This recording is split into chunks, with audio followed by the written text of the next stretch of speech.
Yes, dear student, we are going to start new chapter. The chapter is how do organisms reproduce and the topic is the reproduction. बच्चों पहले हम जानने की कोशिश करेंगे इस रिप्रोडक्शन वर्ड को.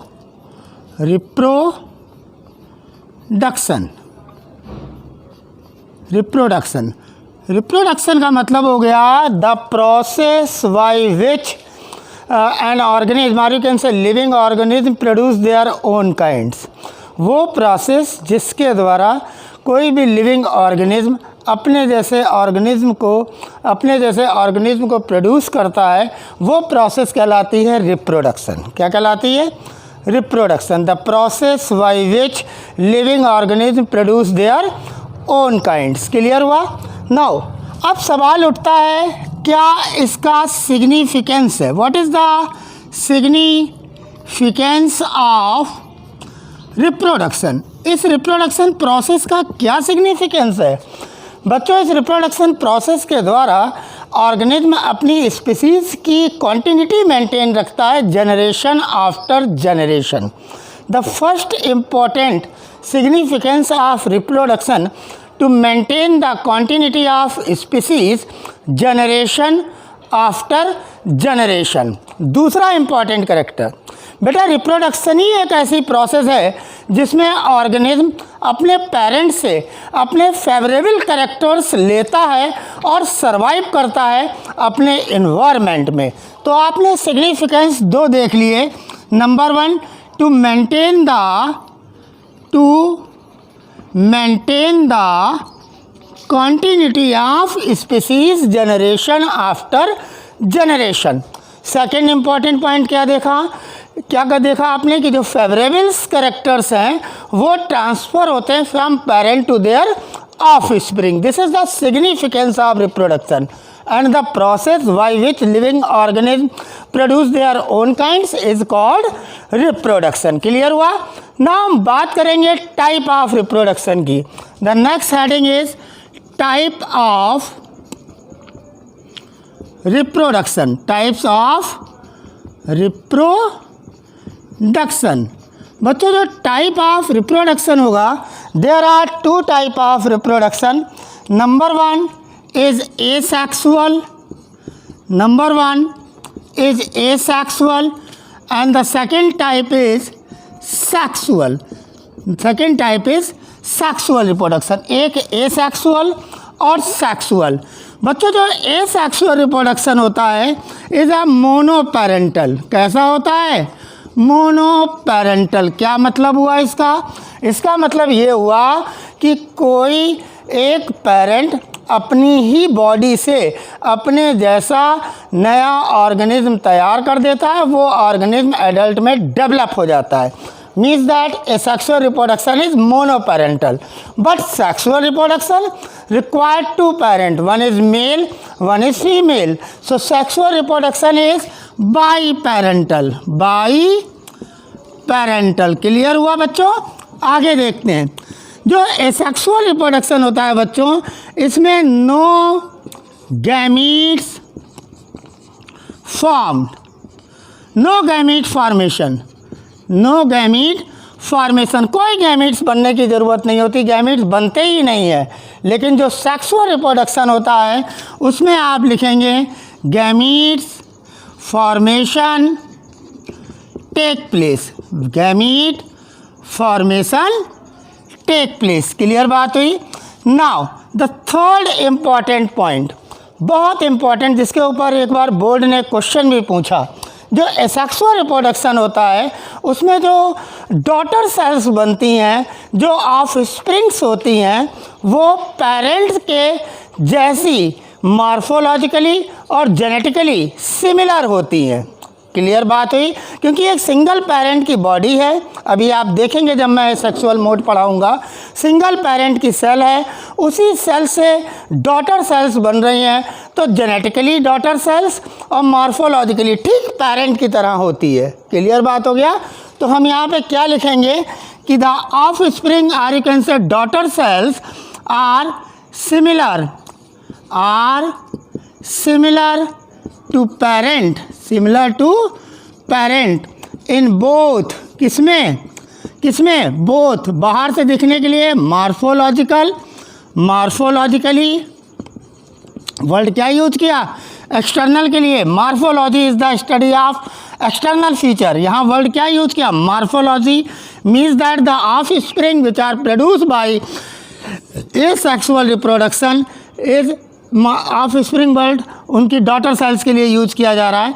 नाउ सिमिलर टू पेरेंट, कैसी होती, पेरेंट के जैसी सिमिलर होती, किसमें, both morphologically and genetically.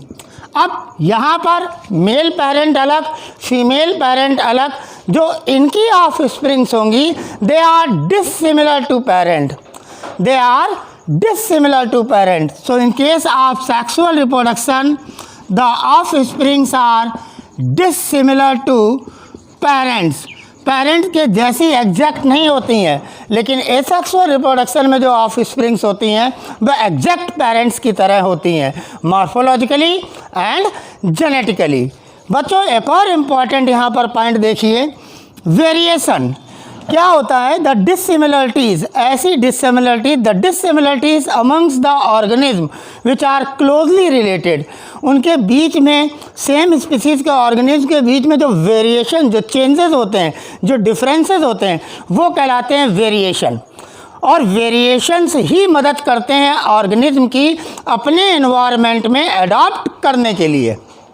Clear हुआ, यही एक बहुत बड़ा बैकड्रॉ है कि एसेक्सुअल रिप्रोडक्शन में, क्योंकि मोनोपेरेंटल है, इसलिए नो वेरिएशन टेक प्लेस, कोई वेरिएशन नहीं होता है। क्लियर बात हो गई। But in case of the sexual reproduction, जहाँ पर मेल और फीमेल दोनों सेक्स गैमीट्स हैं, वो आपस में मिलकर एक नए जायगोट को बना रहे हैं, उनमें वेरिएशंस देखा जाता है, जैसे हम लोग एग्जैक्ट कॉपी नहीं है अपने मम्मा और पापा के। क्लियर हुआ। सो यहाँ पे वेरिएशंस देखा जाता है सेक्सुअल रिप्रोडक्शन में। So variation take place and these variations helps the organism to adapt themselves according to their environment. In variations का क्या इम्पोर्टेंस है, these variations helps the organism to adapt themselves according to their environment, means that evolution changes take place, means that evolution take place by mean of variation. So sexual reproduction is better than the asexual reproduction. One of the NCERT question कि which one is better, asexual or sexual? The answer is the sexual reproduction is better than the asexual. Reason is that कि in case of sexual reproduction, listen to me carefully, this is the one of the important question of board, which one is better, sexual or asexual? Answer is sexual reproduction is better. Reason is that because in case of the sexual reproduction, student, variations take place. क्या होते हैं, variations होते हैं, and these variation helps the organism to adopt themselves according to their environment. तो आपने देखा asexual और sexual के बीच में डिफरेंस, और साथ में ये भी देखा एक इम्पॉर्टेंट क्वेश्चन कि कौन सा बेटर है, एसेक्सुअल या सेक्सुअल। आंसर क्या होगा, सेक्सुअल। किस पॉइंट के लिए आप आंसर कहेंगे sexual? Due to this variation, due to this variation, because these variation helps the organism to adapt themselves according to their environment. Clear हुआ? Now we are going to discuss what type of the asexual reproduction is in your course. Clear बात हुई? जरा मैं बताता हूँ कौन कौन से asexual methods आपके कोर्स में है, ज़रा देखने की कोशिश करिए। हम लोग हेडिंग डालेंगे type of asexual reproduction. Reproduction देखा, the process by which living organisms produce their own kind. Significance भी देख लिया, to maintain continuity of species generation after generation, and also help in transmission of favorable characters from parent to offspring. This also helps the organism to adapt themselves according to their environment. बात करते हैं बच्चों तुम्हारे course में जो type of asexual reproduction methods हैं, ज़रा ध्यान दीजिएगा। जो मेथड्स हैं उन मेथड्स में सबसे पहले मैं नाम लेना चाहूँगा फिज़न। बच्चों ये जो फिज़न होगा ये दो तरीके का आप पढ़ेंगे, बाइनरी फिज़न जो आपको देखने को मिल जाएगा इन केस ऑफ अमीबा, क्लियर हुआ। दूसरा आप पढ़ेंगे मल्टीपल फिज़न। बच्चों जो मल्टीपल फिज़न आप देखेंगे आपको देखने को मिल जाएगा प्लाज्मोडियम मलेरियल पैरासाइट्स में, जो मलेरिया रोग के लिए रिस्पॉन्सिबल होता है। Now another important asexual mode is budding. इस बडिंग को हम लोग देखेंगे अपनी प्रैक्टिकल की बुक में ईस्ट के केस में, और एनसीईआरटी की बुक में बडिंग हम देख लेंगे हाइड्रा के केस में। क्लियर बात हो गई। आगे चलेंगे, हम लोग देखेंगे रीजेनरेशन। बच्चों जो रीजेनरेशन होगा वो पाया जाएगा प्लेनेरिया एंड हाइड्रा में।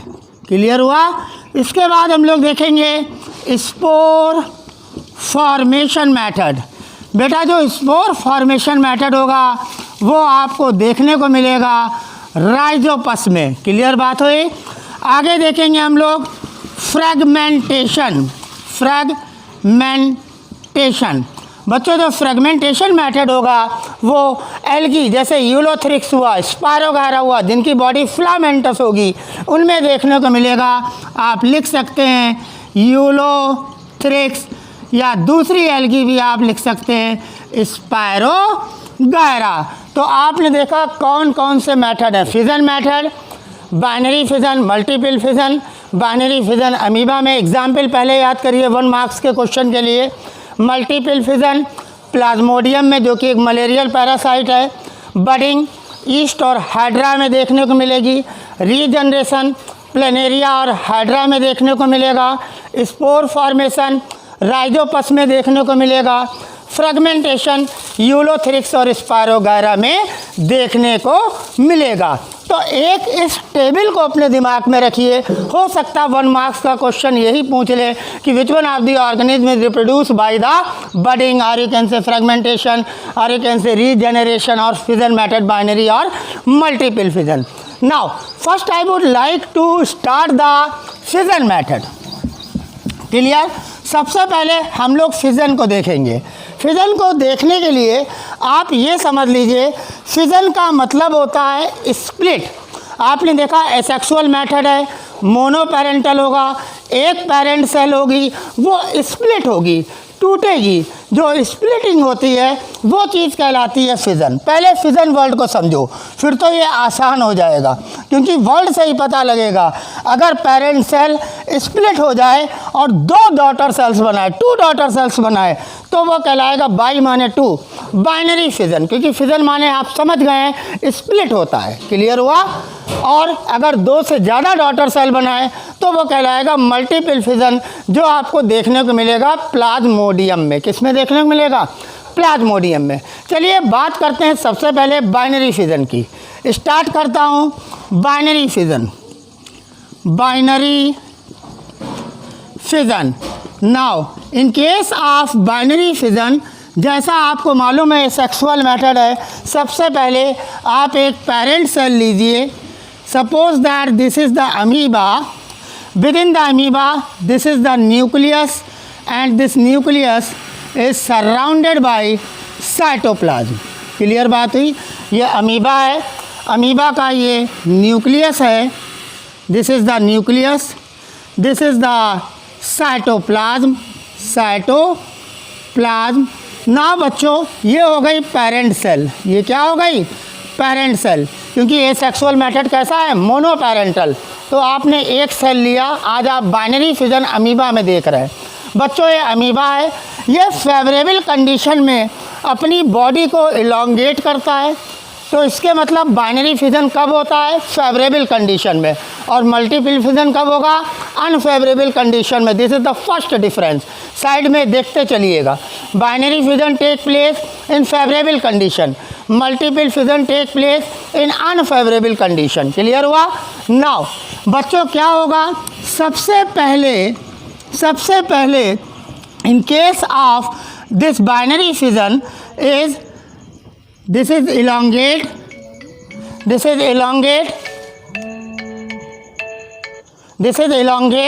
फर्स्ट इट इज elongate, ये elongate हुआ। अब क्या होगा, यहाँ पर बच्चों होगी कैरियोकाइनेसिस, यानी मतलब डिवीज़न ऑफ न्यूक्लियस। सबसे पहले क्या होगा, कैरियोकाइनेसिस, इसको मैं क्या बोलूँगा, karyokinesis. So in case of the binary fission, it take place in favorable condition. For example, in case of the amoeba, first amoeba elongate and nucleus undergoes division. ठीक है, जब न्यूक्लियस डिवाइड होता है बच्चों, study of nucleus is karyology, karyon word use किया जाता है nucleus के लिए ग्रीक में, समझ गए, इसलिए इसको कह दिया गया कैरियोकाइनेसिस। सो बाइनरी फिजन में सबसे पहले क्या हुआ, कैरियोकाइनेसिस, न्यूक्लियस डिवाइड हुआ। देन आफ्टर डैट, उसके बाद बच्चों क्या हुआ, उसके बाद साइटोप्लाज्म भी डिवाइड होगा। इस तरीके से साइटोप्लाज्म डिवाइड होगा and this is known as cytokinesis. क्या कहलाएगी, साइटोकाइनेसिस। क्या कहलाएगी, साइटोकाइनेसिस। ये देखिए मैंने थर्ड डायग्राम साइटोकाइनेसिस का बना दिया। आपने देखा karyokinesis is followed by cytokinesis. Clear हुआ। नाउ स्टूडेंट, अगर कहीं जब कैरियोकाइनेसिस का प्लेन बॉडी को लॉन्गिट्यूडनली क्रॉस करता है तो ये कहलाता है लॉन्गिट्यूडनल बाइनरी फिजन, जो आपको युगलीना में देखने को मिलेगा। क्लियर बात हो गई, किसमें देखने को मिलेगा, युगलीना में। कौन सा, लॉन्गिट्यूडनल बाइनरी फिजन। क्लियर हुआ। और अगर कहीं प्लेन ऑफ साइटोकाइनेसिस बॉडी को ट्रांसवर्सली डिवाइड करता है तो वो कहलाता है ट्रांसवर्स बाइनरी फिजन, जो आपको पैरामीशियम में देखने को मिलेगा। और अमीबा के केस में बॉडी इर्रेगुलर होती है अमीबा की, आप लोग जानते हैं छोटी क्लासेस से, इसलिए अमीबा के केस में इर्रेगुलर बाइनरी फिजन पाया जाएगा। तो फेवरेबल कंडीशन में बाइनरी फिजन होता है, अमीबा में देखने को मिलता है। मोनोपेरेंटल एसेक्सुअल, एक आप पेरेंट सेल लीजिए अमीबा की, फेवरेबल कंडीशन में उसको इलॉन्गेट करिए, सबसे पहले कैरियोकाइनेसिस करिए, फिर साइटोकाइनेसिस करिए, and as a result of cytokinesis there are two daughter amoebae are formed, two daughter amoeba cells are formed, and this is called binary fission. This is called binary fission. कब होता है, favourable condition में। सबसे पहले क्या होता है, karyokinesis. Start करिए, सबसे पहले क्या होता है, karyokinesis, then it is followed by cytokinesis. किससे फॉलोड होती है, साइटोकाइनेसिस से। उससे क्या बनते हैं, दो daughter cells, that's why it is known as binary fission. ये क्या कहलाता है, बाइनरी फिजन। मैंने कहा तीन तरीके का होता है, irregular in case of amoeba, transverse in case of paramecium, and longitudinal in case of euglena. सारे डायग्राम आपके नोट्स में हैं। क्लियर बात हुई। अब बात करता हूँ मल्टीपल फिजन की, आगे चलता हूँ। मल्टीपल फिजन बच्चों, जैसे नाम बता रहा है, बाई माने तो दो था, तो आपने दो डॉटर सेल देख ली। अब आप देखेंगे मल्टीपल फिजन। बच्चों, suppose that this is the parental Plasmodium, क्योंकि मोनोपेरेंटल है, एक पेरेंट प्लाज्मोडियम आप बनाइए, और ये अनफेवरेबल कंडीशन में होता है, इसलिए आप इसके चारों तरफ चढ़ा दीजिए एक सिस्ट वॉल। क्या चढ़ा दीजिए, सिस्ट वॉल, प्रोटेक्टिव कोट जो रेड कलर से बना है, वो अनफेवरेबल कंडीशन में बचाने के लिए। क्योंकि अब आप क्या पढ़ने जा रहे हैं, मल्टीपल फिजन, जो कब होता है, मैंने क्या बताया था, बाइनरी फिजन फेवरेबल कंडीशन में, मल्टीपल फिजन अनफेवरेबल कंडीशन में। इसीलिए बच्चों, प्लाज्मोडियम जो होता है वो अनफेवरेबल कंडीशन में अपने चारों तरफ एक प्रोटेक्टिव वॉल या सिस्ट वॉल बना लेता है। ये इसका न्यूक्लियस हो गया और चारों तरफ हो गया साइटोप्लाज्म। क्या होता है अब, विद इन द सिस्ट, इसी प्रोटेक्टिव कोट के अंदर सबसे पहले जो स्टेप होता है वो कहलाता karyokinesis. Means that in case of multiple fission the nucleus is divided into several nuclei. देखिए मैंने न्यूक्लियस को बहुत से न्यूक्लियाई में डिवाइड कर दिया और नीचे मैंने लिख दिया कैरियोकाइनेसिस। क्या लिख दिया? कैरियोकाइनेसिस। क्लियर हुआ? अब क्या होगा? सिस्ट वॉल चढ़ाइए, क्योंकि सिस्ट के अंदर ही ये सब हो रहा है, प्रोटेक्टिव कोट चढ़ा हुआ है। इसी से आपको पता लग रहा है मल्टीपल फिजन अनफेवरेबल कंडीशन में हो रहा है। क्लियर बात हुई? अब क्या होगा बच्चों? ये जो न्यूक्लियाई हैं, दीज आर न्यूक्लियाई। ये क्या है? न्यूक्लियाई। ये बच्चों न्यूक्लियाई क्या करेंगे? अपने चारों तरफ थोड़ा थोड़ा साइटोप्लाज्म ले लेंगे। यानी अगले डायग्राम में आप देखिए, ये प्लाज्मोडियम हुआ, ये देखिए प्लाज्मोडियम हुआ, और इसने अपने चारों तरफ एक छोटे छोटे से चारों तरफ एक एनवलप बना लिया साइटोप्लाज्म का, और आगे सिस्ट वॉल है। सिस्ट वॉल चढ़ाइए इसके ऊपर, ये सिस्ट वॉल हो गई। क्लियर हुआ? Third diagram. अब क्या होगा? On returns of favourable condition, क्योंकि हो कब रहा है? अनफेवरेबल कंडीशन में। कब हो रहा है बच्चों? अनफेवरेबल कंडीशन में, सबसे बड़ा। तभी आपको सिस्ट वॉल ध्यान रहेगी। क्लियर हुआ? ताकि वो अपने आप को अनफेवरेबल कंडीशन से बचा ले। अब क्या होगा? On returns of favourable condition this cyst wall ruptured. ये सिस्ट वॉल क्या होगी? टूटेगी, और उससे क्या निकल आएंगे? यही न्यूक्लियाई जो बहुत सारे डॉटर प्लाज्मोडिया बना देंगे, बहुत सारी डॉटर सेल्स बना देंगे। क्या बना देंगे? Daughter cells. आपने देखा कैरियोकाइनेसिस के बाद साइटोकाइनेसिस नहीं हुई। This is the big difference between binary fission and multiple fission. In case of binary fission, karyokinesis followed by cytokinesis, and in case of multiple fission, only karyokinesis take place. And as a result of karyokinesis, there are several daughter cells are formed. So it is called multiple fission. Example is Plasmodium. और binary fission किसमें था? Amoeba में। लैंगिट्यूडनल binary fission किसमें देखने को मिला था? Euglena में। और ट्रांसवर्स बाइनरी फिजन किसमें होता था? पैरामीशियम में। जिससे कितनी डॉटर सेल बनती थी? 2 डॉटर सेल बनती थी। तो आज आप बाइनरी और मल्टीपल में डिफरेंस कर सकते हैं। बहुत इंपॉर्टेंट बोर्ड का क्वेश्चन है कि binary fission take place in favourable condition, multiple fission take place in unfavourable condition. First difference listen. ठीक है बच्चों? दूसरा डिफरेंस देखो बच्चों, in case of binary fission no protective wall, no protective coat, but in case of multiple fission protective or you can say cyst wall is formed. In case of binary fission result of 2 daughter cell. कितनी daughter cell बनती हैं? यही तो reproduction का मोटो है। Clear हुआ? कितनी daughter cell बनी? 2 डॉटर सेल बनी। और in case of multiple fission number of many daughter cells are form. Third difference, in case of binary fission karyokinesis followed by cytokinesis. आपने देखा था कैरियोकाइनेसिस के बाद साइटोकाइनेसिस हुई थी, डिवीजन ऑफ साइटोप्लाज्म हुआ था डिवीजन ऑफ न्यूक्लियस के बाद। लेकिन in case of multiple fission only karyokinesis take place. तो this is the big difference between the binary and multiple fission. This is your introductory lecture. Now I will continue more in next lecture. Thank you very much.